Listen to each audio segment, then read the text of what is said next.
Kirk is back. Oh my goodness. Alan, I want to make sure that we're on the correct time zones right now. You know how it is. Sometimes when you're on different time zones, you gotta just double check, make sure everything's correct. Is it morning time for you right now? Is it you having breakfast? What's going on?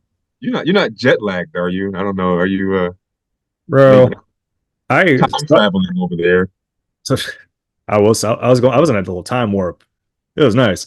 Property Ebonics.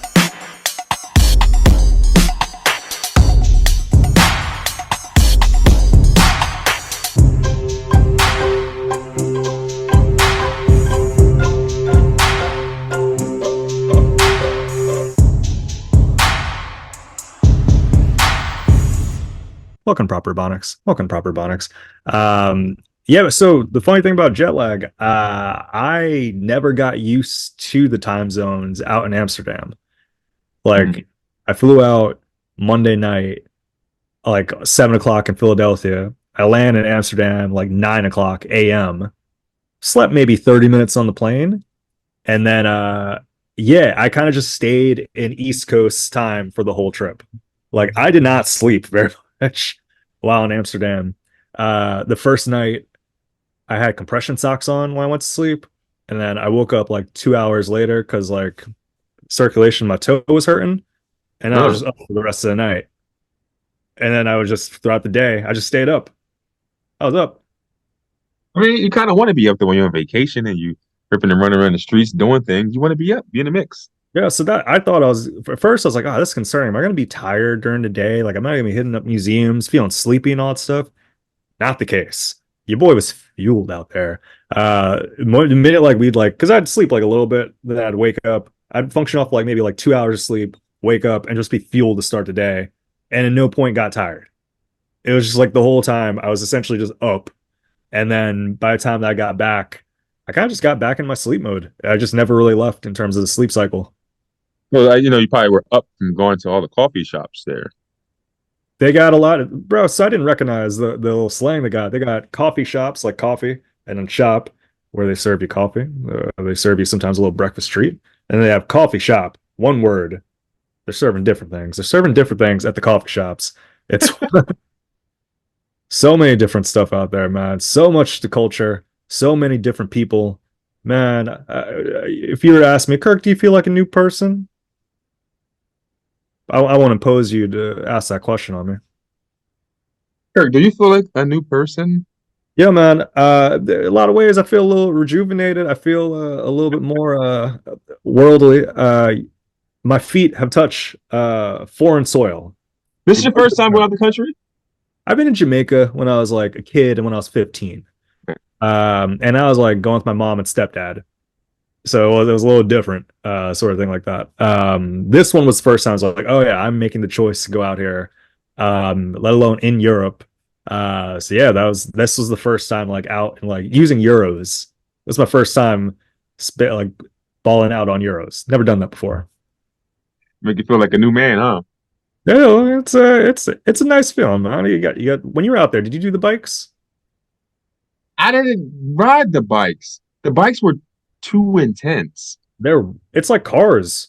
Yeah. I didn't. So it's like because they have sidewalks and then they have like the side bike cycles, and you don't realize like you're main because you're so used to looking out for cars, you Uh-huh. don't think of the bikes. So like it that took a while to get used to. Like, oh wow, these are like really some of them going like 40 miles per hour and all that. Yeah. But after a while, I got used to it, and I had to hop on the bike myself. I had to get. So were you able to like navigate? Because Amsterdam is the most densely populated bike city in the world. Yeah, So were you able to like navigate and fit in, or you just like people like get out the way, beginner? bro, I was in the mix. I was in the mix. They knew what was up. They saw those legs. But it's no. So we had one kind of rough interaction throughout this whole trip, and this is outside of just bikes in general. Everyone is very friendly. We'll touch on that in a little bit. Um, at one point, we were riding our first day on bikes. We were riding to a museum from point A to point B. GPS said it was 7 minutes, more like 27 minutes. It was a while, but at one point, Lisa's thing stalled a little bit, and we were kind of making like a U-turn, and then this biker, this like group of like maybe like teens, young 20-year-olds. Um, this woman, she mutters something under her breath, something fresh, something very fresh. Uh, and then like I'm on the sidewalk because I'm already pulled over, and then I kind of just give her one of these, like, and then like I saw her expression kind of drop a little bit, and then as they rode off, her and her friend started to laugh. That was the only rude experience that we had, and I'll tell you, I'm pretty sure that one was French. I don't think that one was Dutch. I think that one was French. Just from the accent of what she said, I'm pretty sure she was French. So I won't hold that against the Amsterdam people. But other than that, though, no hangups on the bikes.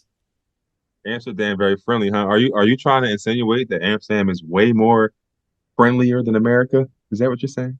Bro, yeah, I think they're friendly in a lot of places in the world. I think just from like how their setup is, Uh-huh. like on our, I think it was our second day, we're riding out to Ken which is like technically outside of Amsterdam. It's a tulip farm, and we're like on the shuttle. We're both kind of like think we're very task heavy. We're thinking like, oh, what are we gonna do for this night? And this couple next to us, the lady just says over to Lisa like, hey, Lisa, nice hair. She didn't call her Lisa. She's like, nice hair. And then that led to like a 30-minute conversation with this couple. This dude, shout out to Stuvert. Shout out to Stuvert. He was so friendly. He I We broke better off. be listening to this episode. I hope he does. I hope he does. I made notes to like shake his hand afterwards. He was a friendly guy. He left an impression. While we are talking, I was noting. I was like, yeah, one thing that I've noticed about the Dutch, you're all very tall. That's my one generalization. You're all very tall. And he's like a 6'5" or whatever. And he went over the note that he made. He was like, oh yeah, we're all very tall here, so you're gonna fit in just right. And then smiled at me. I was like, oh my god. That's like what a kind thing to say. I don't know, Kirk. These kind of sound like swingers. So I did think that for a little bit. I was like, oh man, was Stuvert hitting on me? But if he did it, he did it in a very respectful way that made me feel welcome. Yeah, I guess they were commenting on our parents a lot. She touched Lisa's hair. Oh, lovely hair, Lisa. uh, it's, um, Y'all yeah, was about to get bad. They about to take y'all down to the red light district and pimp y'all out. What? yeah. Did you go to the red light district while you're out there? Of course. I've, I didn't tell you my red light story, my red light district stories. I've told you these. I'm curious. No, I don't recall Did your you red light district stories. Were you in the window? did you go? Yeah, we went. I want to hear your stories. Oh, so all right. So we went on a Thursday night. So it was like, all right, let's check this out like when it's like on its like kind of day-to-day basis first versus going on the weekend where we're mainly just gonna be it's like gonna be a tourist spot. Um it was that was all right. That's all right. So here's my thing on it. I'm not trying to be self-righteous or anything. It's cool that it's there. I think we spend a little more time and like see some like the history. They have like a whole museum of red light district out there. Solid. But in terms of like sexual gratification, I don't know. It didn't really do it for me. It was kind of cheap. Leave it up to Kirk to go to the prostitute capital of the world and go to a museum. Yeah.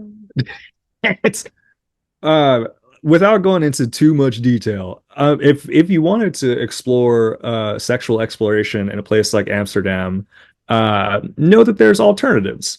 Red light district is very much like going to Times Square. There's other things that you could check out that maybe gives you a little bit more authentic experience, sort of thing. But red light district, it was cool. It was nice. All the women looked very much like video game characters. Like it's very much like the pinup, the lingerie, which is cool and all that stuff. But you know, it feels very much like, oh, we're marketing. Yeah, all right. So look, you're not giving the people the juicy details, but that's what your boy Allen's here to do. All right. Yeah. All So right.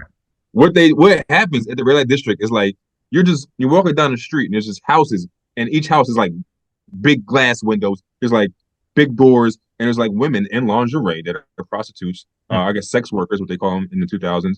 And they're sex workers, and they're wearing they all. And one thing I did notice there's like two different kinds of women, right? There are the people with the fake bodies, the fake boobs, and the nice, but like the perfect. But then there is like the traditional women, like there's like chunkier, taller, short. There's black. There's like different things for everything. It's what I've noticed. I was a quick walkthrough, But it's A quick jaunt. That's I mean, so and it was interesting. Like you could I seen like dudes like coming out of these houses, like and like a woman in like a robe like lets them out the door, like yeah. bye, and they like run out with their jacket on. It's, they're like, I don't want to be in the red light district anymore. What have I done? It's, It's I don't know hold you. It's really to think about for me. It's nasty. Like I couldn't imagine like they just standing there all day long for I don't know how long of their lives. they be chilling on the phone. A lot of them are like, I mean, shout out to sex works and all that stuff, but some of them are just like, yo, are you working right now? Are you playing Candy Crush? There's a lot of them just like They yeah, text they on they the get they job. get they getting their candy crushed all right. Like it's Damn. but yeah, it's the red light district. I did go to a sex show though. I did. So I did see those were there. Yeah. What was that experience like for you? Dog, it was weird. It was very weird. Like it was weird because it was so what it was at first. It was just like you had to put you had to put a quarter in the slot, and then like your little window opened up, Oh goodness. and then like when your window opened up, there's like a bed, and it was just like a woman in the on the bed like entertaining herself. Oh, real. But the creepy part about this is though, as you looking, you can see slots all around the room. You can see Uh, everybody's eyeballs just looking. It's like a circle around it. um, it's, But you see everybody's eyeballs blinking, looking at each other. It's like yo, it's so weird. But then uh, like, after like 2 minutes, your thing go back down. You got to put another quarter in. it's it's like Jack in the Box. How did you feel about that experience of like say it's the exploration, you get to see someone play it themselves, but you know that there's others around also watching. Did that add to the experience? Did that make it weird? No, they made it completely weird. That's why I said it at the end because that was the part that just took it all away for me. Now, it's like it was cool and all. I was like, but then you notice it was like, oh, look at I seen you outside, man, the cat coffee shop. This is weird. Like I don't know. It was for me. It was just to say I did it. Like it wasn't like I wasn't going in there with my lotion. Bring your own lotion. Well, BYOL. I was thinking too, like because like we went out there, we went there Thursday, and then we went somewhere else towards like the Dam Circle. I'm saying the wrong thing, but it's like a main tourist spot next to the terminal and the Royal Parliament that they have. We went out to like this rooftop thing Friday, and then afterwards we just kind of roamed around, ended up at the red light district again. And oh my gosh, on a weekend, Hold on. sheesh. You know what's funny about that? What's We're up? just roaming around. We're just roaming around. Just, it's just like, oh no, look what we've come across. What? Look, they got some designer bags in there. Oh no, it's windows. It looks like it's women. We're in the red light district again. I guess we Well, you have stuff. know. um, no, we legitimately ended up just going there again. And it was Okay. packed. It was packed. It was out there, man. Like it was like I don't know if I've ever really seen a crowd. Like I've been on like Bourbon Street in New Orleans, and I don't know if I've ever seen something like that condensed because it's like the alleys too, and like you're walking right across the canal. So like that's another thing too. The canals, there's no guardrails, which is really cool, but you could easily fall in a canal. Like I kind of want to ask, like, what's the rate on people falling into canals? Yeah, that's probably like 20% of people have fallen the rail. I don't know. Listen, I kind of just want to jump in and swim. I was kind of hoping we had like a refiltration bottle, like where you could like refill the water and like refill like filtrates it sort of thing. Filter system. And it was kind of like, can we just use the canal water No, and I like don't. filter it out? We didn't do that. But yeah, it is very tempting. Did you go on the canal at all? Like did you do like any of like the boat stuff or I did do boat stuff. yeah? Boat stuff sounds funny because It it's is. like That's a other part of stuff. Red Light District right there, the boat stuff tour. Yeah, I think I did go on a boat. Um, yeah, I did. My trip is a lot of comedy though. Tell me about your comedy. Tell me about that. I know you're seeing you do some shows. Bang bang. So I'll give you the rundown on the comedy journey. Pat, if you could play the international comedy journey for Kirk Griffiths. Thank you for doing that. Thank you. All right. So as I told you before, it was a lot of reaching out to people, a lot of trial and error, surprising amount of trial and error. Like, because you got the Facebook pages, and the way out there, they're very lax over there. So it's like they'll book a show like 2 weeks in advance, sometimes like a week in advance, even for like the mics and stuff. Um, so I was able to get on one like the day that I arrived. There was like a showcase thing, and they made like a flyer, everything like that.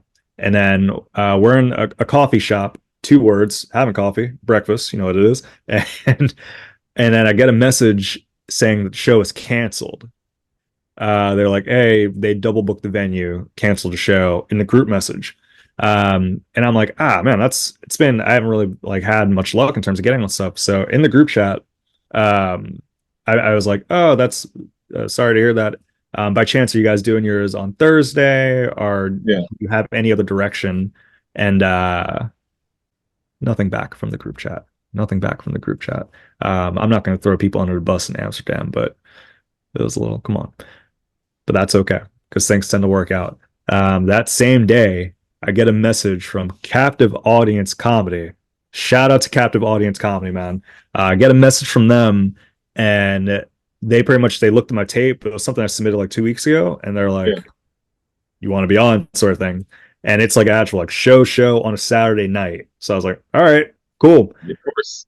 Yeah. So shout out to Vice Versa Bar, held it out there. This was on the Saturday night, and boy, it was fun, man. It was fun. This was going into it, I was like, oh, I think this is going to be fun. Like some shows you go in, it's like yeah, like so I'll say it this way. There's some shows where you're like, oh man, I want this to be good. I'm not sure how it's gonna go, sort of thing like that. And there's a lot of shows where it's like, oh yeah, I think like this is going to be, regardless, I think it's gonna be like a rad time. And this was one of those, and it played out exactly like that. Did a hot set, maybe 10, 12 minutes, crowd rocked out, packed room. There's a dog to the left of us the whole time. Just to set up, it was like they had plants all behind us. I think you've been at this venue, vice Yes. versa. Yeah. This the one. This the venue I've done. Yeah. Oh my gosh, man. Like they showed so much love. Like the comics, the audience members, the bartender and all that stuff, man. I was like trying to set up my phone, and then the bartender was like, "Oh, here's a tripod." And then got a tripod, and your boy has a new tape. Your boy has a Yeah. new tape. It was one of those shows where it's like, all right, got a tape out of this one.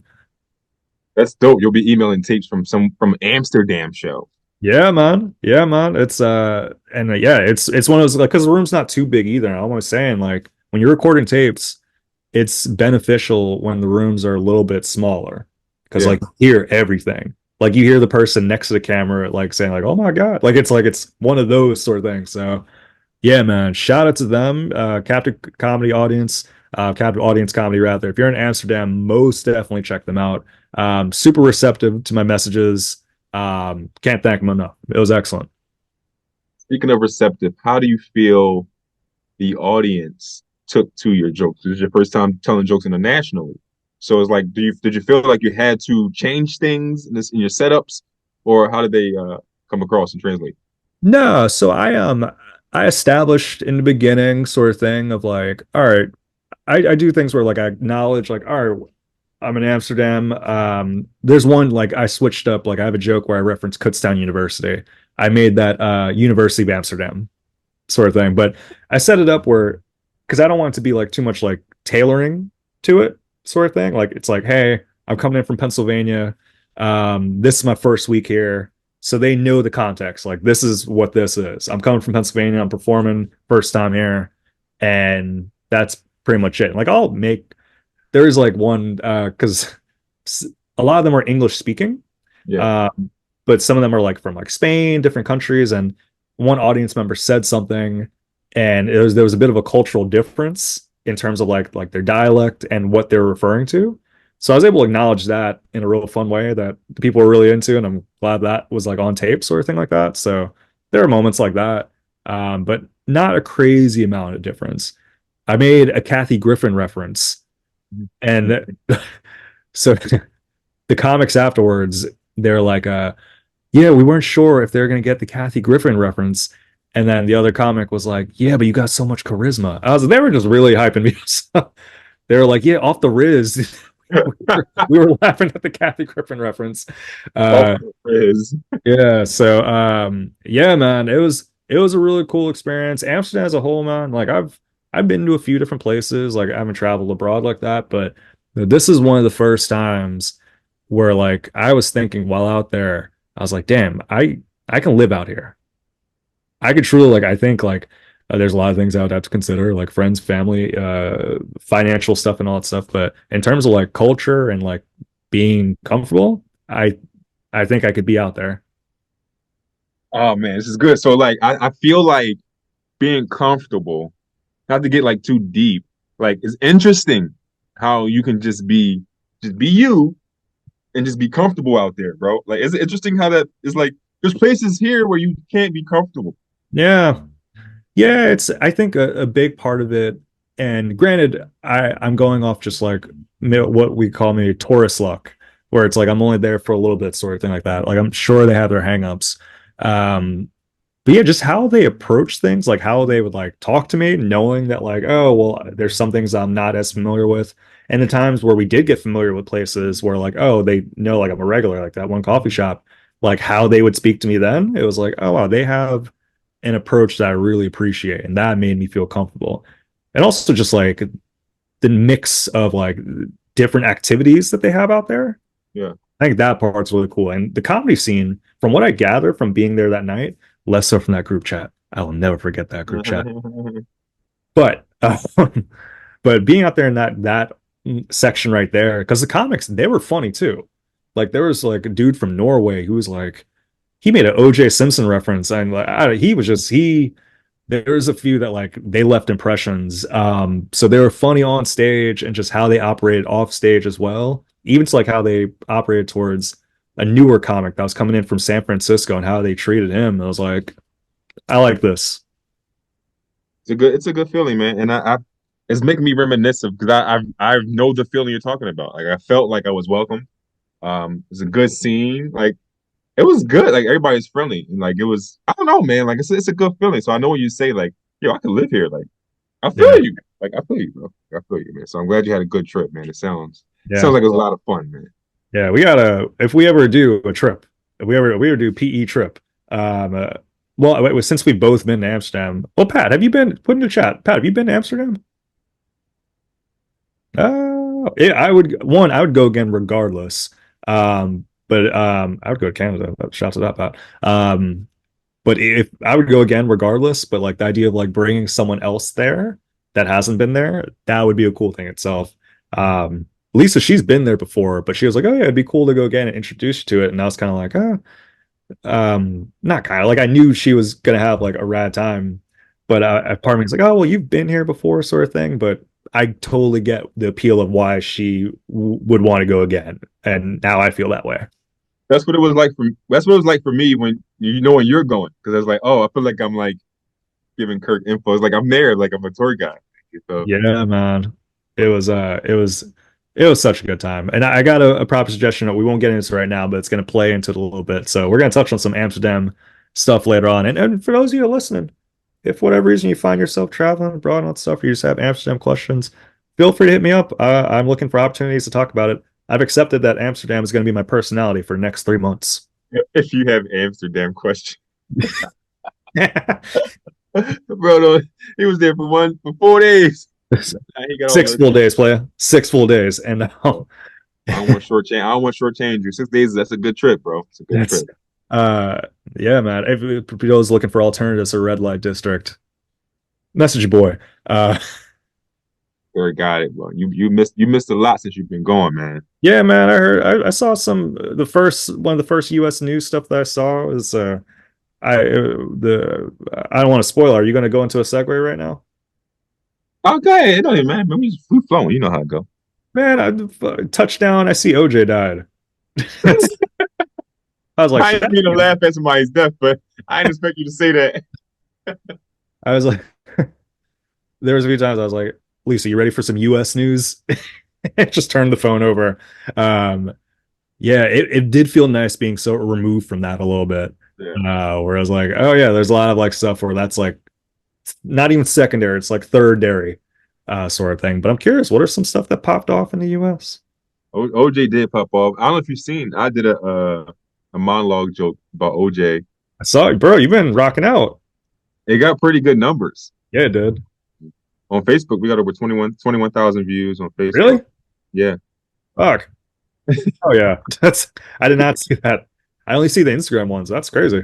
and Facebook. We getting followers on Facebook. I never used Facebook. But I guess you set it up where it just takes the video from Instagram and put it on Facebook too. Mm. Um. So yeah, he died. That joke doing good. But us rap beefs been popping off Heard, crazy, bro. heard the I rap. think like it's I don't even know. I know you haven't even understand what's going on. I know you don't because I you mean, haven't been here. And even if you were here, you got to be like into the Twitter sphere to get everything that's I going on. need the one-on-ones. I need because I'm not, I only know little brief stuff. So 2 or 3 weeks ago, Metro Boomin and Future dropped a CD that's pretty much aimed at dissing Drake. Future and Drake and Metro Boomin and Drake, they all got beef, whatever. What? I thought they were buds. They were buds, but there's been some beef. They've been dropping missiles at Drake. So Really?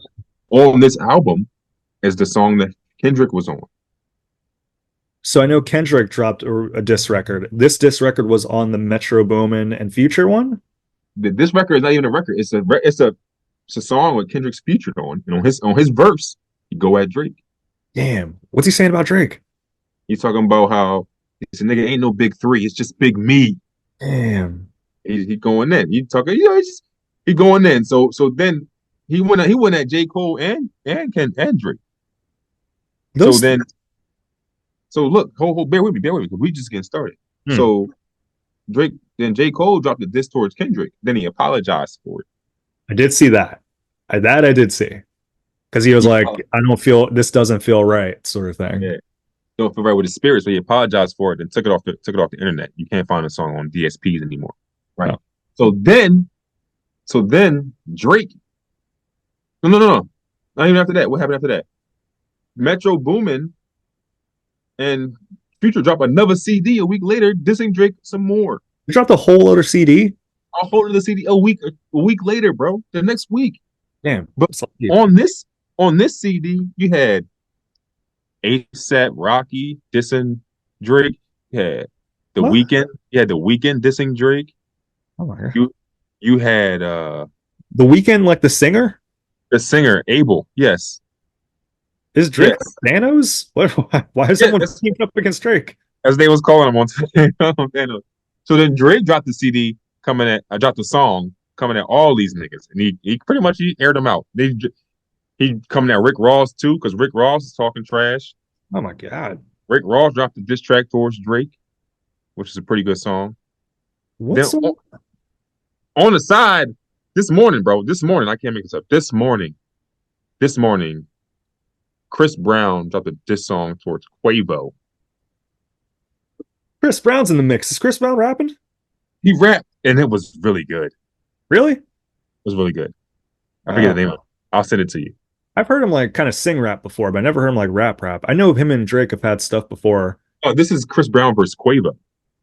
Oh, off this is the Amigos, the three Amigos. Yeah, this is a completely different beef, but that's just a side beef. But this is the main issue. This is the main issue that I want to talk about. Because last night Drake also dropped a second diss track towards Kendrick.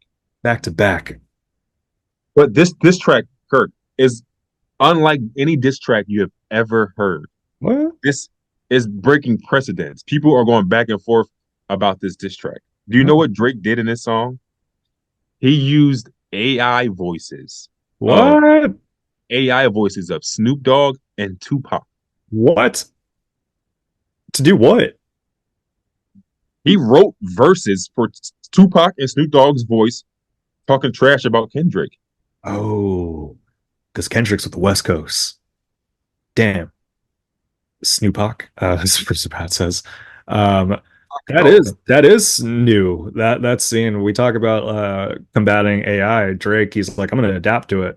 I'm gonna make it so your heroes on the West Coast are insulting you. That is pretty innovative of Drake. That's a very light-skinned move to do. That is a very Drake thing to do right there. But I'm very curious to hear this stuff now. I didn't know. I don't know the origins as to why. I feel like it's a lot of stuff towards Drake from what I did know, I know Kendrick released something that dissed a few people. J. Cole responded off his new album. And he had like a 7 minute track.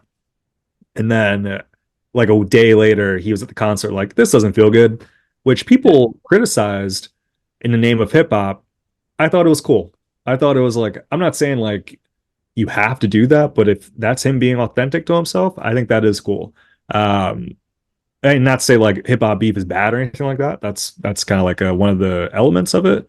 But I wasn't like against that move from J. Cole. Drake doing this. So I think Drake gets this a lot of rep for being kind of like soft, this and that, having ghostwriters, this and that.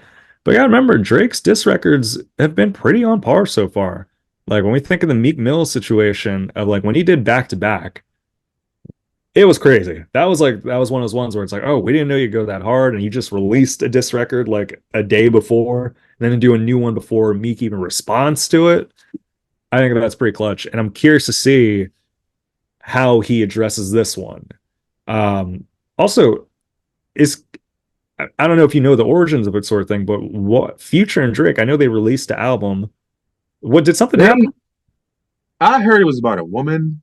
Oh my I goodness. heard it was about money. I don't know. I'm not honestly. I'm not 100% sure exactly why Metro Boomin and Future have teamed up to just go at Drake for 2 albums. I don't know. I don't know what. I'm not 100% sure.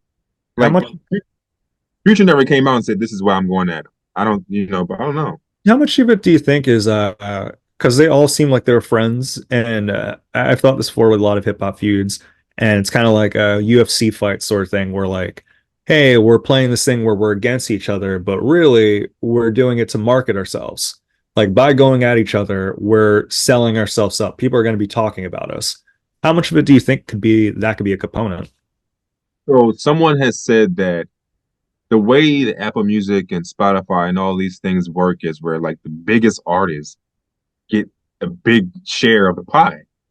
So like Taylor Swift and Drake, they're getting some of our $10 that we spend on these platforms, whether we listen to their music or not. So it's like Drake, like, yeah, everybody make music. Let's go, bro. Put music out. Let's do it. I'm getting paid. That's I've been hearing more and more. The first person I heard from was you with the BBL from Drake. I guess that's like a point of contention for a lot of the rappers. They were bringing up the like a butt lift and abs, which I didn't even know you Yo, could do that. I just, bro, Drake got that. I'm telling you, Drake got the fake 6 pack. Yo, I know he got it. He got the seis Paco. I'm telling you, man. it's I'm actually gonna make note to listen to these. I feel like I've been removed from it. I only listened to the J. Cole one towards Kendrick. But yeah, I didn't know all this stuff was happening right there. I'm curious who else is gonna come on. Are they gonna get like Lou Bega, or are they gonna get like Missy Elliott in the mix? Missy Elliott, I don't think through her 35 years has been mixed in a hip hop beef. So that's a wild name to throw out there. I always thought that was cool of her. Again, hip hop beef is cool, but I always thought her whole thing was like, oh yeah, well, I'm just want to party. And I'm like, you've been longevity based off that, so that's pretty cool. I'm sure that she was in a rap battle. She'd probably put her thing down, flip it, and reverse it. Oh my goodness. That was her. She was dissing people on that one. They had to play it backwards to understand. That was a whole diss record towards Nelly. See, you're not been the flying yet. Come on. Yeah, so I see Chris Brown gets personal with new Quavo diss, weakest link. Is that Yeah, bro. a double That joint. entendre to gold chains? Is that what's supposed to be? He called him the weakest link of the Migos. Oh, well, that's Bro, Chris Brown, I'm not gonna even lie to you. Out of all the diss tracks I've been hearing, that Chris Brown towards Quavo diss track was one of the best. Like over the last week. Bro really like went hard. Like, and he talks about it like, yeah, you may have had sex with my ex. Like, I had sex with your current girlfriend, like while y'all were together. Like, oh, oof, oof. sheesh. It was getting ugly. I wonder Chris Brown. I feel like he's did the thing where I don't know if he's gang affiliated or he's been associated. So like I feel like there's a lot of like R&B singers that are like I think of Mario, where apparently he was like a secret like bad boy sort of thing. Bro, Chris Breezy, in the beginning of the song, he literally says, I'm dripping red. God damn. It's, how much of that is do you think is like I don't want to say false flagging, but like mean, I don't. Bruce Pat maybe want to cut that out. I don't know if I should be making accusations like that. It's- I doubt they listen to this, Kirk. Hopefully, we're good. we do not know that. We do not. This circulates years later. Like Chris Brown makes a diss record towards us. You'll be in tour in LA. They show up at the show. Yeah, Um, breaks a bottle so over our heads. Oh my so god. what I do know, what I have heard, like when it comes to Chris Brown in the streets, is like he moved to Hollywood when he was 16. Like Chris Brown was famous. Like when he was 16, they moved to LA. So Yeah. it's like he been there for a long time. Like he been there for 20 years. So it's like I'm sure at some point, I can see he said it in the song. He's dripping red. He said it. I'm not saying I'm not gonna be like you and say he's not. I'm not gonna do that. It's there's a lot of child actors and entrepreneurs that maybe in the gang world. Macaulay Culkin, I'm talking about you. There could be a lot of people. Ryan Gosling, he dripping blue. He was out here. That's a possibility. That's a yeah. Well, I'm. It's kind of cool when hip hop makes its way out towards like there's energy towards hip hop in a lot of ways, and if it's through hip hop feuds, that's cool too. I hope that the lyrics are good. Is Quavo? I feel like I've never heard a diss record from him. I wonder if he's responded. He went first. He was talking first. Really? I think was it on his future CD too? I don't know who CD it was on, but he went Yeah. first. I love the idea that they just make an album. It's like, hey, all of your hip hop grievances come on this album, sort of thing. Quavo, we got Rick Ross, we got Kendrick, producer It's Pastor Death. It's the opposite of We Are the World. Which, I could definitely see that. it's smart marketing, man. I'm just happy to see that it's no longer the comedian beefs in the spotlight. I'm just happy to see that. Has there been any comedian beefs popping off? I feel like No, I'm trying to start one though. Trying to start beef with Bill Cosby. I yeah. feel like I feel like everybody would support me in that beef. I hear you, man. I'll join your beef with Bill Cosby if you join me with my beef with Paula Poundstone. Paula, that's Paula uh, Poundstone. I don't even know who that is. we're gonna keep it that way too. No, no, she's a legendary comedian, very big in the '80s, and I think she's actually coming to Steel Stacks later in the summer. But yeah, Paula Poundstone, shout out to her. She's cool. She has some notable interviews and all that. Something I actually want to talk to you about comedy wise and all that stuff. And we touched on this a little bit before the show and just in general. So uh, say you get on a show, or even it's a show that maybe you book or something like that. You get on something that's pretty notable, and comics hit you up. They see that you're doing like a show, some cool spot, a rooftop in New York, whatever, and comics will maybe hit you up and be like, "Oh man, how did you get on it?" sort of thing. How do I do that? Have you ever been in a situation where the person that may be booking it, so in this case, not you, so the person booking it has uh made it known, or full disclosure just said like, hey, if you could not mention that I'm the booker for this. Yeah. Have you ever had any bookers that have been like very like, hey, keep this discreet because I know it's a popular show and people will hit me up like crazy if they know that I'm the one running it? Have you ever run into that, and how do you handle it if you have? One time. I ran into one time. I don't know. I mean, I understand why they want to be hidden, but it's like just grow up and ignore people. Um, but yeah, I think the one person what happened was that's what happened was I had a show and I was on a show and I was promoting the show and I like tagged the dude and I was like, shout out to so and so. We don't like you know me. I just promoting. I don't know. I was promoting the show and he had messaged me and he was like, yo, can you untag me? I don't want people to know that I'm the one booking the show because they're gonna be flooding my DMs and stuff. And it's like I get what you're saying, but like you're this is the game. This is the game. That's like having a business, but like, yo, tell them we're not hiring, even though we're hiring. Like that doesn't make any sense. Yeah. No, It's because what you're doing is you're trying to not flush DMs, but that's where the talent is. That's where people like me and you are reaching out because we are funny comedians and we know we gotta kill what we eat what we kill. So I'm gonna reach out to you to get on your show. So like you telling you want nobody to know who you are now, you missing out on killers. So it's kind of like, I, yeah, but you're blocking your own blessings. Yeah, I see it from both sides. I get that too. Um, where it's like, say it's like if it's like a very known show sort of thing like that, and you're gonna have people hitting you up constantly. And the thing with like ignoring, I think a lot of times those people that want to be discreet, they want to maintain good relationships with comedians. So say if they want to book them down the road or vice versa. So if they're put in a position where they people are going to be messaging them and they're forced to either say no or ignore them, then that may disrupt that rapport a little bit, sort of thing. I think a lot of times um, comics still have they'll have like either like some sort of channel that people could submit to. So it's like, hey, submit to this. You don't know who the booker is, but submit to it, and then that's how we'll book you, sort of thing. Which is cool. I just think a lot of times with those submission ones, you may miss out on some killers. You may miss out some killers because a lot of times you're just going off the names that you recognize, yeah. sort of thing like that. So I get it. I get it to a degree. I had it happen not long ago, and they were very like they were very like clear about it and transparent. So I respect it, sort of thing like that. Like I get it, and I don't knock it in any way. But that was one of the first times where I was like, hey, like if you could not tell who I am, sort of thing. A lot of times they noted like good comedians tend to find out anyway, sort of thing. And I tend to reach out, but if you could just not advertise that I'm the person, and I was like, oh, yeah. And that's something I could definitely respect. Are they gonna put you on the show now? I've been on the show. Come on, Oh, player. okay. All right, good. Good. They um, but you're right though. The good comedian's gonna find out anyway. I just think that like you blocking your own blessings. You gotta play the game. Yeah, I think if you're in the game, yo, you gotta play it.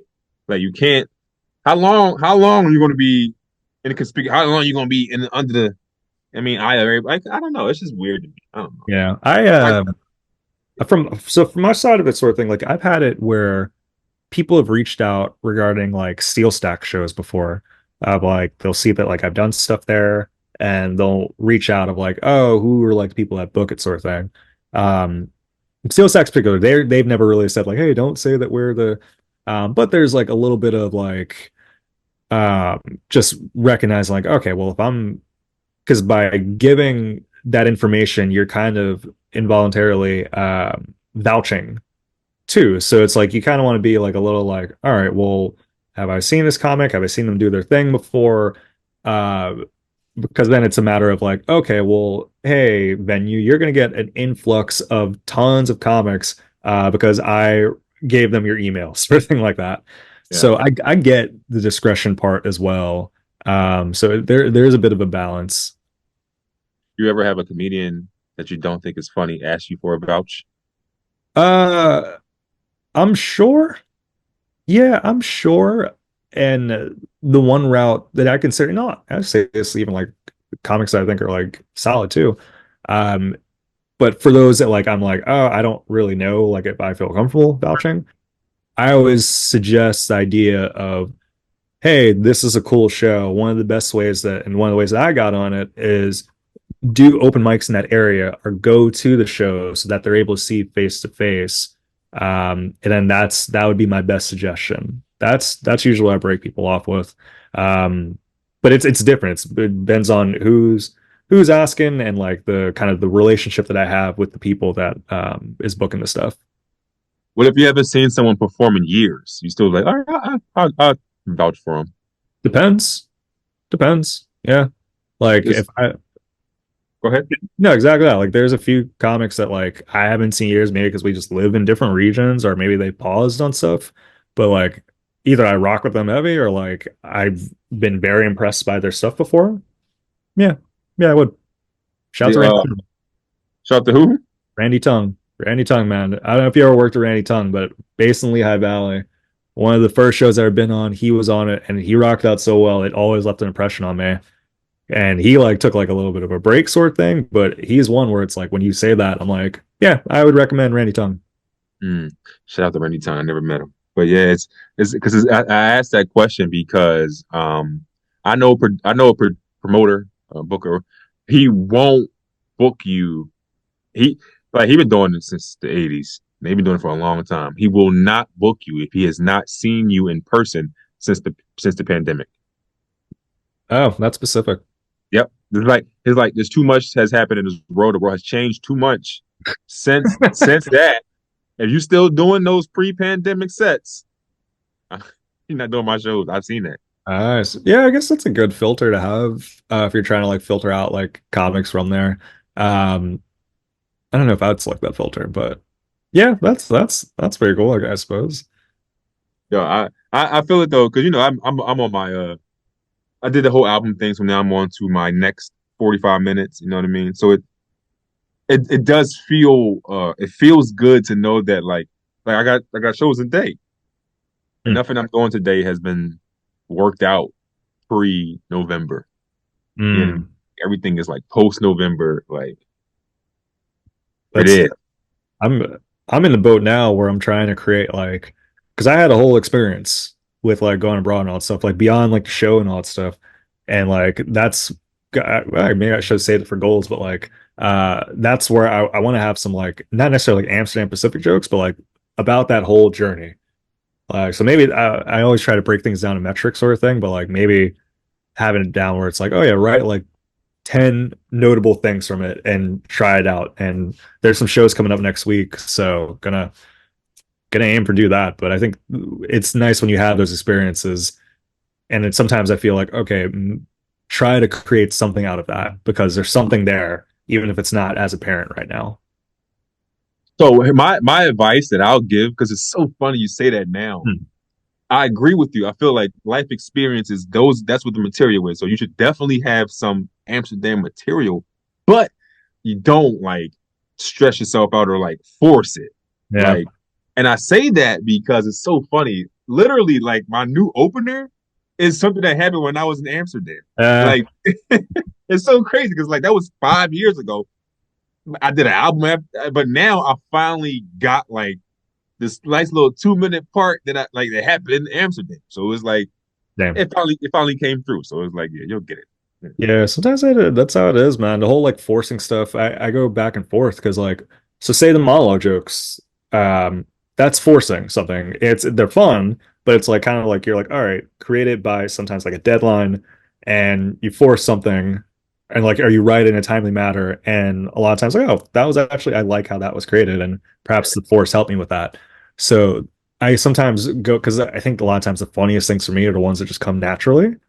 Um, but having some sort of like structure for it too and kind of like prompting yourself with those I think can also be helpful, but who knows, I may have like a good 10 minutes on Amsterdam 10 years from now, we'll see. But we're But gonna what I used to do, I try to do a whole five at an open mic.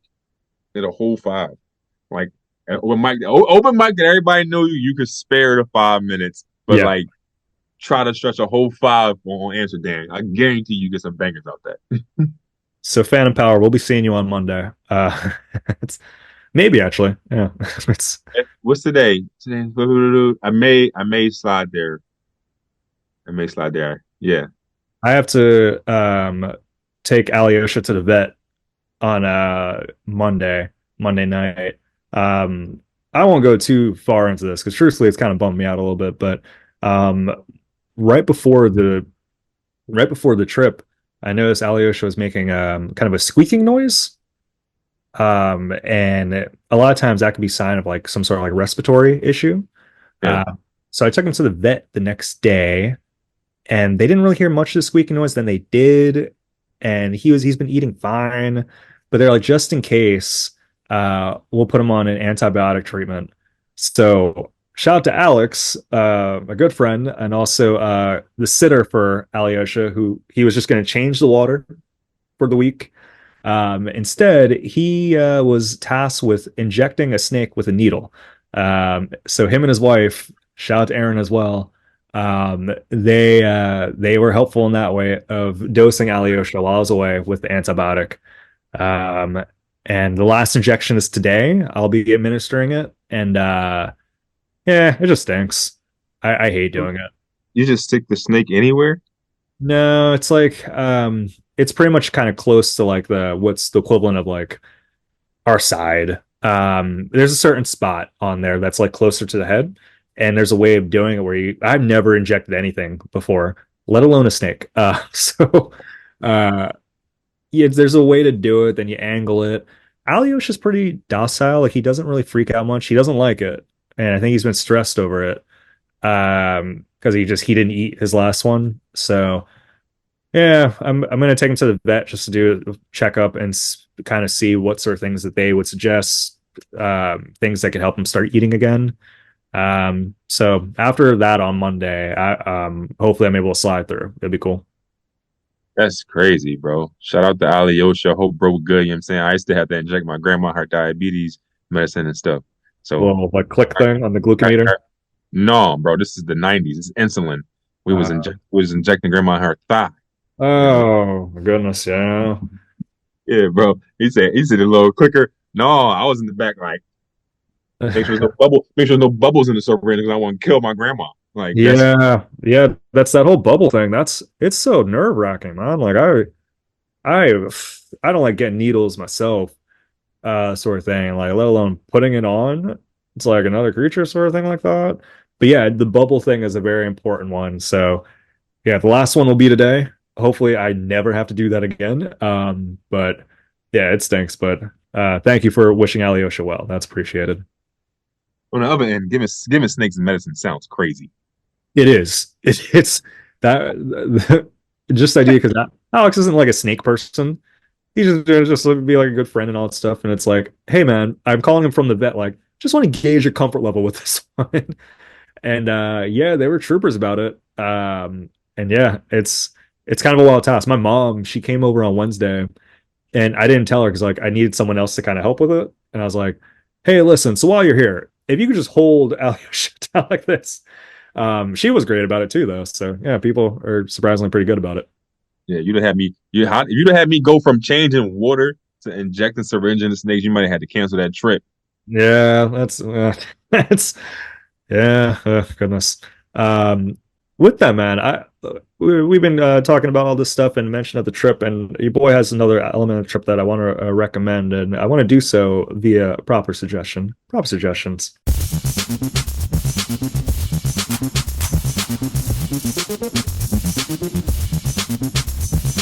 There's been a lot of museums out there and all that stuff. We didn't want to oversaturate ourselves with museums, but we did like four. Anne Frank Museum was able to get in there. The Van Gogh Museum. Um, the We did not do the Reich Museum. Do you know the Reich Museum? Like that big building that's in like the center of Amsterdam, and like you're able to ride through it, like underneath. I don't think I know what you're talking about. It's the one with that crazy big library. It was like on my thing to do, but then we just didn't have time, and it was. But another reason to go there. Check out Reich Museum. Um, and with the Sex Museum, did you go to the Sex Museum? Yeah, yeah, I did. Oh my God, the Sex Museum's cool. The I Sex. didn't. It wasn't the one you went to. But go ahead. I'm sorry. What? That's oh, we.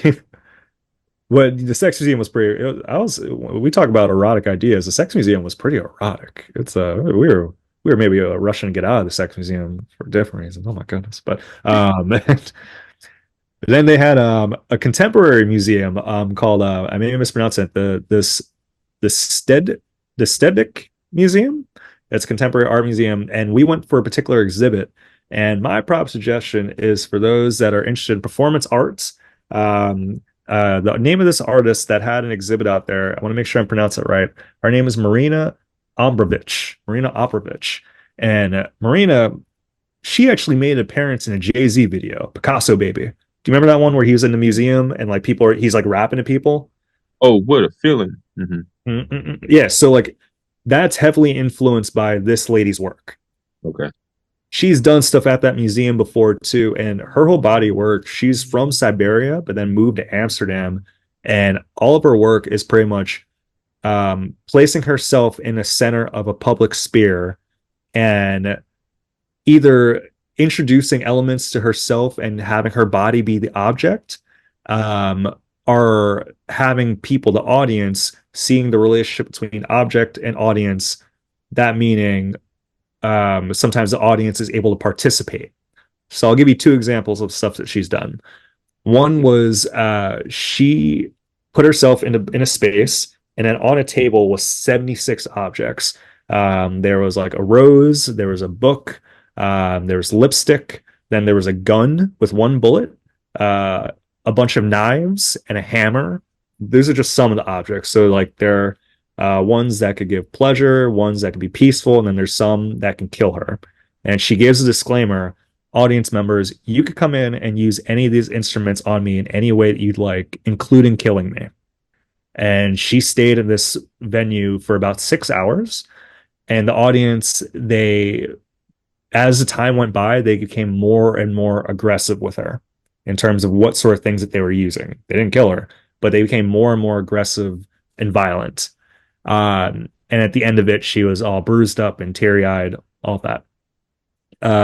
So that's an instance of one of the things that she's done. Later in her career, she did a thing where she literally just sat in a chair, and anyone from the museum, like strangers, there is based in New York, could come in and sit in the chair opposite for her for any time that they'd like. It could be a minute, 30 seconds, 2 hours, and they would just stare at each other. And she did this for a total of, I think it accumulated to like 75 days worth. Um, it's all very interesting work, and a lot of it's based off trust and vulnerability.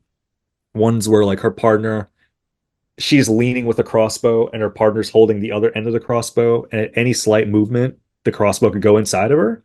Um, I was really captivated by her work, and to see the extent of it, I think I think other people will find it fascinating as well. Um, One other one I'll give, just to give people some context of it. We talked about the red light district. One of her early experiments or projects was she, growing up, her mom was like, you got to be something, you got to be something. And she was very fascinated by the idea of prostitution, of Of like, course, she's in yeah, Amsterdam. in a lot of ways, yeah. So one of her projects was like, I'm going to switch places with one of the sex workers. Instead, they're going to come out and I'm going to be in their place. I'm going to be in the window, and I'm going to subject myself to a day in the life of their work.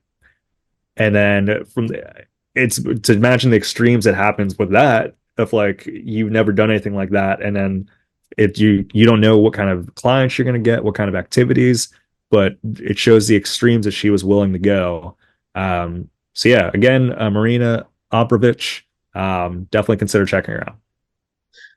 So you telling me being a sex worker for a day is art? And it depends on how you look at it. Yeah, I mean, like that's for in her. Oh, How do you look at that? You look at her switching position with a sex worker as art? I do. I think a lot of art is like depending on your context and how you approach it. So like she was doing certain things where like she was like stabbing herself in the stomach. Some people say like, oh, that's like just shock value. And truthfully, when she came to Amsterdam, like it's a very like liberal artsy place, even back in '70s. But her work was so controversial that even in Amsterdam standards, they're like, this is beyond pornographic, this is destructive, we can't allow it, sort of thing. Um, and while looking at her work, none of it felt, just based off her explanations, felt like she was doing it for the sake of shock. It really felt like she had her own reasons behind it, and that to me justified it for her own reasons. And yeah, I think you can make anything art, and for her and the longevity in which she's been doing it, yeah, I think there is an art element. You can make anything art. That could be a T-shirt. Um, I I was with you until the sex worker part. I was okay. She's the arrow, and then I get it. I get the. It's more. These are more like experiments Kind of, yeah. rather than I don't know. The sex worker thing kind of threw me through a loop. So it's like I'm going to be a firefighter for a day in the name of art. I'm going to be a lawyer.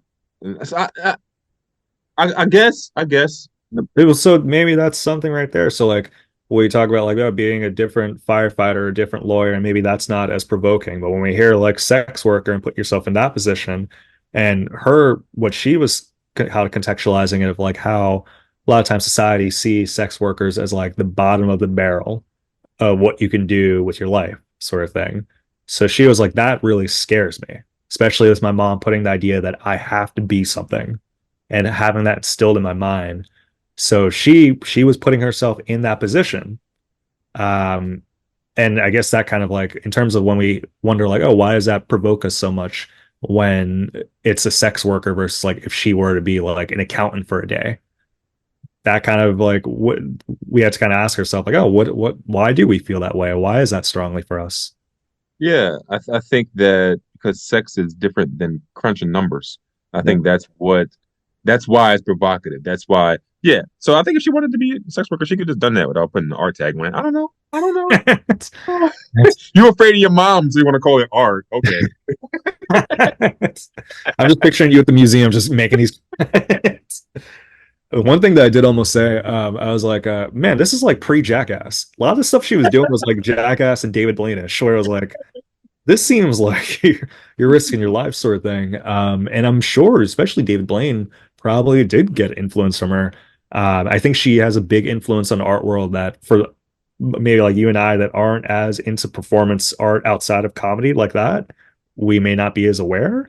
But like seeing this, it's like, oh, she clearly has a major influence on that side of art. Yeah.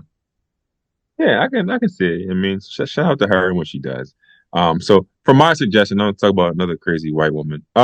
So Caitlin Clark, she's about to be drafted number one to the WNBA, Yeah, I and people, well, she was drafted number one, not about to be. She was drafted number think one. like on Thursday, right?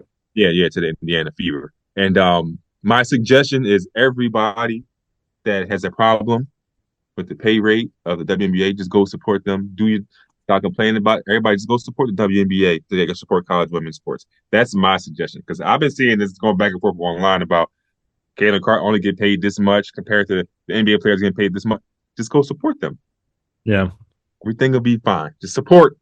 Because That's my suggestion. the more numbers they get, it's like it kind of makes it undeniable. I did see some of that of like I guess it was like under it was like 300,000 or something like that for WNBA, and she's very popular. She's brought a lot of energy to women's basketball, college women's basketball, and I think a lot of people feel like oh you're she's been putting eyes on the sport, getting more viewership, thus she should be getting paid more.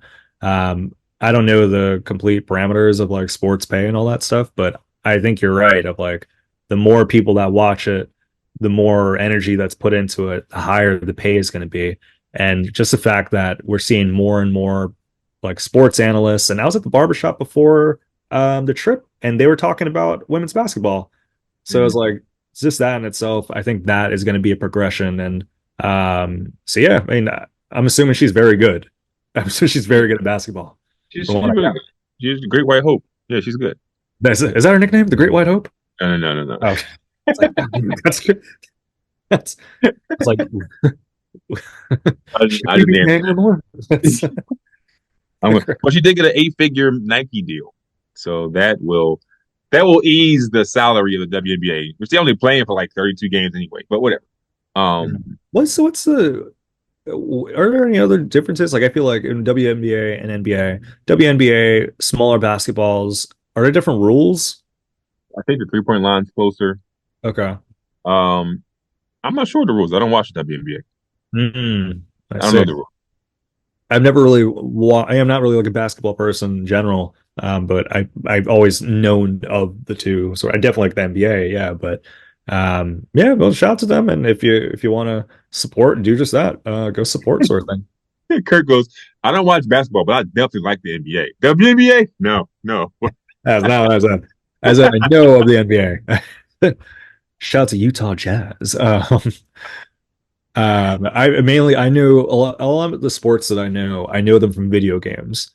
So like being able to play like NBA like streets jams and all that Yeah. stuff, where it's like being able to play the games and that, where it's like, all right, well now I know who some of these players are. Um, of course, the big the big game that I play that transferred into my actual watching is UFC. And I know you're not the biggest UFC person, but we got to talk about it for a little bit. UFC hit a major landmark last week, UFC 300 in Las Vegas. Have you heard any rumblings of this? No, Oh my gosh, man. It's big. It's a big deal. It's it's very coming up. no, so I actually missed it. It was in last Saturday, and it wasn't playing until the main card wasn't playing until 4 o'clock in the morning. But at night, I rode my bike out to a sports bar and watched two of the fights. One of the ones I was very excited for the prelim fights. And I started talking to these people from San Francisco who also just showed up to this bar just to watch it. And it was literally just us in this bar for like maybe like an hour and a half. And then I dipped out. But yeah, it's their 300th event. It was Alex Pereira versus Jamal Hill for the light heavyweight championship. And I won't recap the whole event. I haven't seen it in full yet, unfortunately, but we do want to give a shout out to Max Blessed Holloway. They fought at the lightweight division. He went up a weight class for the BMF belts, and literally, it was like on some movie stuff, man. People counted this person out. He's a fan favorite. They thought because he was fighting someone that is very good knockout artist.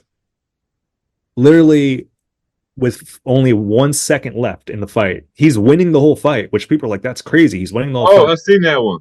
Yes, that's 1 second left, and he decides like, all right, we're just gonna brawl, sort of thing, for this last 10 seconds. He already Like won, but right here. He's like right here. yeah, which he's done before, but like to do it at 300 versus Justin Gaethje, and he scores a knockout win with 1 second left on 300. So he wins the performance of the night and fight of the night, which gets him a $600,000 bonus. And he's just a really fun guy to watch and entertaining guy. So shout out to Max Holloway. Now, was he winning the whole fight? Or was he losing? He was winning. So Okay. Justin Gaethje, Max Holloway threw a spinning kick and that landed on Justin Gaethje's nose in the first round, which I think compromised Gaethje heavily. I didn't watch the full fight yet, but that compromised Gaethje. And then Max, he's one of the best boxers in the sport. He was able to pull the W. Mm, that's that was a good knockout. That was pretty good. Yeah, man. It was I really just want to see that fight in general. And that was the one I was like, I'm not gonna miss Amsterdam with the Dijon to watch UFC 300. But there was a part where I was like, Yes, I eh, am. But yes, I am. yeah, but it was like, and shouts producer Pat. It was like, ideally, it'd be like, all right, get my man Ray in the mix, producer Pat in the mix. Maybe we're at Buffalo Wild Wings. Maybe we're at someone's house. That would have been nice too. Pat, we'll do it for 400. But yeah, that was a. I'm glad to see that everyone had a nice time with it. Pat, I hope you had an enjoying evening watching. And blessed man forever, Max Holloway. Yeah. That's how you end the episode right there. Hmm. Knockout right in the middle of the ring. Oh my goodness. But also Justin Gaethje, we hope that you're doing well.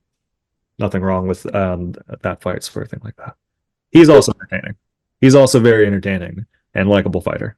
Yeah, no, getting knocked out is entertaining. That is very entertaining.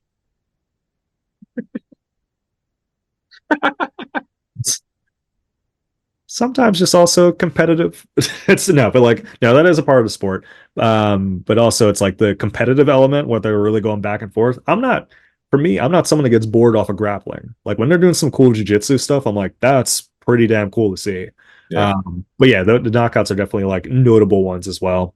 But with that, man, is there anywhere you want to let the people know that you'll be out for the week? No, man. I'm all over the place, dog. I'm everywhere, man. I'm in Westchester. I'm in Oak Ooh, Beach, Reading. I got two shows in Reading today. I'm gonna be late for the ooh. first. Oh, damn. Um, Where are you going at Westchester? um, it's a retirement home, Hell and yeah. I forget the name of it. I gotta look it up. It's like next Thursday or something like that. Okay, cool. No, So yeah, awesome. man, they got bread, so I'll be pulling up. What about you? You around? Yeah. Tuesday, I was just in Jersey last night, and Tuesday I'll be back. If you're at Princeton University on Tuesday, Tyler Rothrock and I'll be rocking out. I have no idea what the show is going to be about, but I'll be there. It's Tuesday, there's that. Wednesday, Phoenixville. Shout out to Dan Sherman. We're doing the Broad Room comedy. Megan Getz. That's going to be nice. And I think I have the Stolen Sun on April 27th in Exton, Pennsylvania. Oh, Uh, that's a good one. yeah, you've done that room before. So I'll be in that one. And I think there's something else before that. Are your shows 420 themed for today? Me and Pat was talking about it earlier. I didn't even realize it was 420, bro. I Like know. I'm 36. Like I know. It's I was getting a gift card earlier and then I saw the receipt. I was like, oh yeah, it's April 20th. Crazy. That's I know it's a there's probably a lot of comedy shows that are being 420 themed today. yeah, but I didn't realize it. But yeah, we got 2 shows a night, and we're gonna make it happen. Nice. So yeah, people, make sure you like, subscribe, share, comment, all the good things. Yeah, thanks for listening to us. And again, if you want some Amsterdam secrets, hit me up. Amsterdam tour guide here, Kirk. It's maybe. All right, peace. Thanks for listening. Later.